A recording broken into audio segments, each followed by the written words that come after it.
Bonsoir Robert, donc on va faire ce soir notre 10e rendez-vous du vendredi de nos citoyens. Qu'est-ce que tu as pensé de cette semaine-là et qu'est-ce qui t'a marqué? Alors, premièrement, la semaine, un événement de citoyens, on a lancé la Vigie citoyenne, qui permet à tout citoyen maintenant d'avoir accès en fait au compte de sa commune.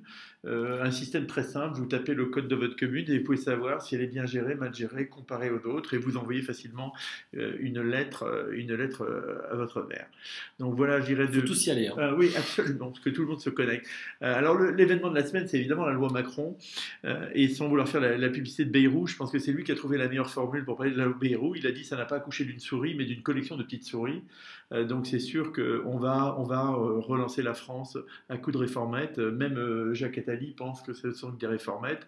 Alors il y a quand même une bonne nouvelle, puisque Ségolène Royal lance, elle, une réforme de fond, puisque les Parisiens vont finalement avoir le droit de faire des feux de cheminée. Tout va bien, la restructuration de la France est en route. Moi, ça commence à m'inquiéter de me dire que je ne peux pas faire de feu de cheminée cet hiver. Il y a un autre élément qui était intéressant cette semaine, c'est le plan Juncker. La question à laquelle on peut se poser tout de suite, c'est on s'endette, mais est-ce que c'est vraiment la solution? Je pense que c'est un point clé. Et vraiment, la chose qui m'a marqué, c'est de se dire encore une fois qu'on va utiliser des fonds publics pour relancer la croissance, pour dynamiser le pays. Ma vraie interrogation, c'est est-ce que ce ne sont pas juste un palliatif en se disant que ça va apporter des solutions alors que les vraies solutions sont dans les réformes de fond qui vont permettre de changer la dynamique dans laquelle on est. Alors, il est vrai que le plan Juncker, normalement, c'est des fonds privés, mais c'est vrai qu'à force de parler des 300 milliards avec 20 milliards de fonds publics, j'ai peur que les 300 milliards soient l'argent public. Donc je pense que c'est vraiment un dossier à suivre.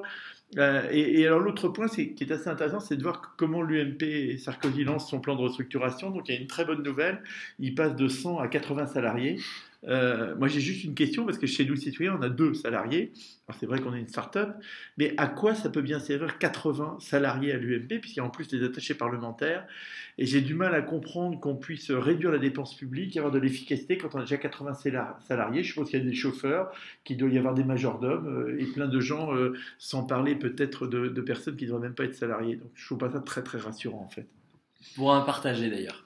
Il y a un autre point qui était intéressant, c'est que j'ai voyagé cette semaine pour mon travail et j'ai passé donc un jour et demi en Norvège, Robert. Et ce que j'ai trouvé intéressant, quand on est dans ce type de pays-là, évidemment c'est un pays un peu particulier où il y a du pétrole, il y a un certain nombre de... Mais ce qui est intéressant, c'est le positivisme, la volonté des gens d'avancer. Et ce qui m'a marqué, c'est que ça nous donne un regard nouveau quand on revient à Paris et on regarde les médias, on regarde ce qui se passe dans notre actualité, d'avoir cet éclairage d'autres pays. Et ce que j'ai trouvé, c'est que ça permet de comprendre, et je pense que c'est très très important pour nos citoyens, que c'est possible de changer, c'est possible de faire avancer la France, et surtout, et je pense que ça va être un élément clé pour nos citoyens, de faire comprendre que en changeant, on donne des opportunités aux plus fragiles, on donne des opportunités à toute la population, et c'est comme ça qu'on ira plus loin. C'est clair. C'est un des messages centraux de nos citoyens, de dire c'est possible. Denis a l'habitude de dire que la France est un champion qui s'ignore. Les Français sont des champions qu'on ignore. L'important pour déclencher ça, c'est de se fixer les bons objectifs. Moi, ce qui me frappe, c'est que la capacité des politiques à pas être sur les bons objectifs. Donc, le PS parle de 50 milliards d'économies en dépenses publiques. L'UMP parle de 110. Déjà, le 10 c'est assez amusant. La décimale est toujours inquiétante.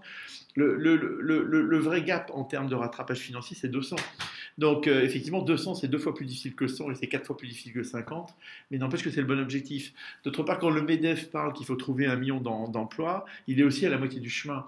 En fait, c'est 2 millions d'emplois qu'il faut trouver pour se ramener à la hauteur de l'Allemagne. C'est vrai que de nouveau, 2 millions, c'est 2 fois plus difficile que 1 million. Mais l'important, c'est vraiment de viser les bons objectifs. Et donc, ça, c'est vraiment une des règles chez nous citoyens, c'est qu'on essaye de qualifier l'objectif, parce que c'est comme ça qu'on peut lancer un vrai plan de transformation, redonner confiance et se remettre en situation positive de croissance. Et comme tu viens de le dire, Rémi, c'est possible. D'autres pays l'ont fait, il n'y a aucune raison qu'on ne le fasse pas. C'est le défi et on aura l'occasion de revenir dessus. Et pour tous les membres de nos citoyens, je pense que c'est important de le dire à tous les milieux, tous les profils, de dire que c'est possible et l'avenir est là. Voilà. À la semaine prochaine. À la semaine prochaine.